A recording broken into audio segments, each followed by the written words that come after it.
Hi everyone, welcome back to the channel. Thank you so much for being here. My name is Michelle.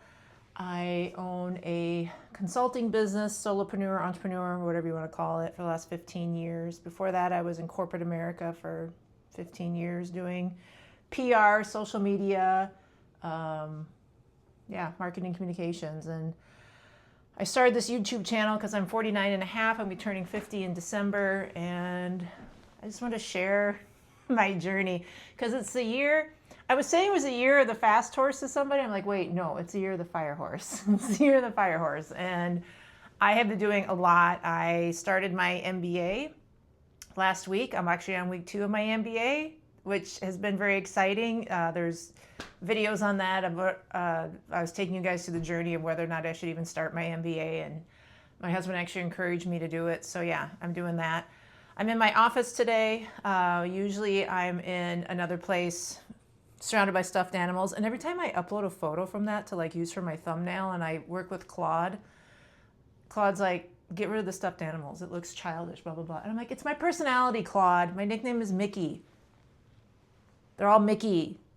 Like, get over it. Don't let AI run your life, you guys, okay? Just suck it, Claude. Anyway, today I want to talk to you about saying no, or listening to your gut when you should have said no. Because I had another example. I actually have this happen to me quite a bit. And I had another example happen to me last week where it was a conference I did not want to attend. I did not want to pay to go to this conference. I did not want to attend the conference, even though it wasn't very far from my house.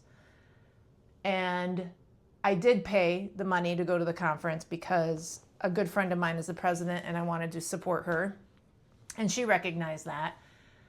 And I still didn't want to attend the conference. Even as the dates got closer and closer and closer, I still didn't want to go. And yeah, so my friend who's the president and the executive director, they asked me to take some boxes up there to the conference. And it's about a 40-minute drive for me. And gas is like $5 a gallon. So this, this is a lot, to spend that money and do this when I don't really want to do it. And gas is $5 a gallon because I put super unleaded in my car. So that's why. But these are all choices I have made, yes. So, but I get up there and it's on a gravel road, and it was really warm too that day. And so I get on this gravel road, which I have a newer car, and I'm like, oh my God, I'm on this gravel road with my new car. Like this, I was going like 10 miles an hour. If someone was going to come up behind me, I was going to pull over and just let them go. But yeah, so I finally get to the lodge, and of course it's really dusty and everything where this was at because it hasn't rained here, and like I said, the gravel and everything. So I unloaded the boxes and I was warm, and I look at my car and it's a black vehicle and it's just covered in dust and everything. And I'm just like, why am I here? I don't want to be here. And so I dropped off the boxes and left.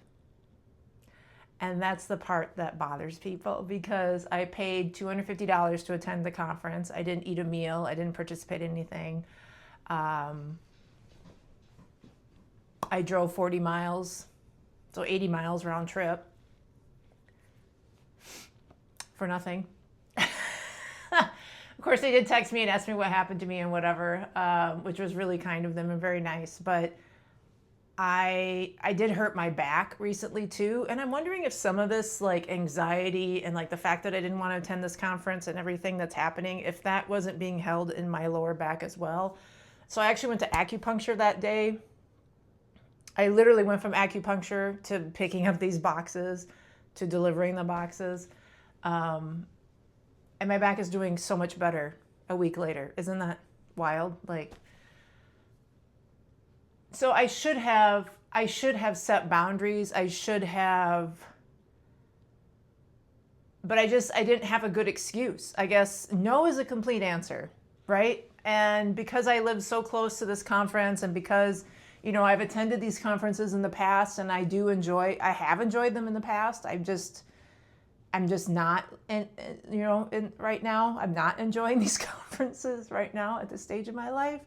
And and I should have just stuck to I would have been $250 richer, and just stuck to it and said no. And no is a complete answer, right? I didn't need to come up with excuses of why, what, when, I'm not attending or didn't want to attend. Like, it's no one's business. It's literally no one's business why I don't want to attend this conference or why I'm not there. And, oh, gee, you're missing out. Like, these are my choices, just like putting super unleaded gas in my vehicle. These are my choices that I am making, and no one else has to live my life except for me. So, but I have told this story to a few people, and it has bothered, like, they're like, you turned around?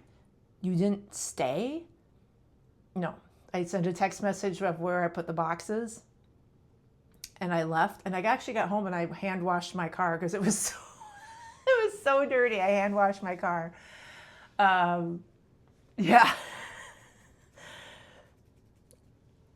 I should have just listened to my gut, right? And this has happened time and time again. As a female in, working in corporate America, working with clients. I think I talked about this before in some of my previous videos of like when red flags with clients come up, or potential clients. I listen to my gut with that. When there's red flags with something, I pay attention to it now because I see a pattern emerging over and over and over again of when I don't listen to me, and when I don't pay attention to these warnings going off, like it usually ends in a bad way for me. So hopefully I didn't ruin any friendships or relationships because of that. I think people know that I am a bit flighty. I'm a Sagittarius. I don't know. We're kind of flighty. So I'm curious if this has happened to any of you out there in the YouTube universe, if you have done something so ridiculous like this as well. Yeah, because I would love to hear your stories as well on that. So thanks for watching.